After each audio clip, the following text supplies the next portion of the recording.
यह कहानी उत्तर प्रदेश के एक छोटे से गांव की है, जहां एक साधारण किसान रमेश अपने परिवार के साथ रहता था।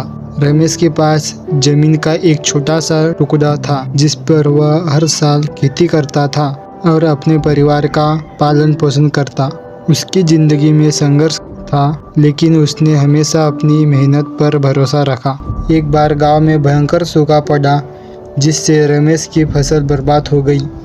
हालत इतनी खराब हो गई कि रमेश के पास घर का खर्च चलाने के लिए भी पैसे नहीं बचे। इस परिस्थिति में कई लोग गांव छोड़ने लगे, लेकिन रमेश ने हार मानने के बजाय गांव में ही रुकने का फैसला किया। रमेश ने अपने खेत में नई फसल उगाने का सोचा, लेकिन पानी की कमी सबसे बड़ी चुनौती थी। फिर भी उसने हिम्मत नहीं हारी।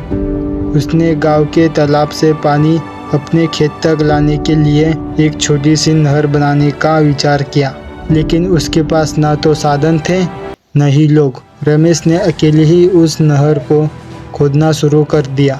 गांव के लोग उसे देखकर हंसते थे और कहते थे, ये पानी तुम्हारे खेत तक कभी नहीं पहुंचेगा।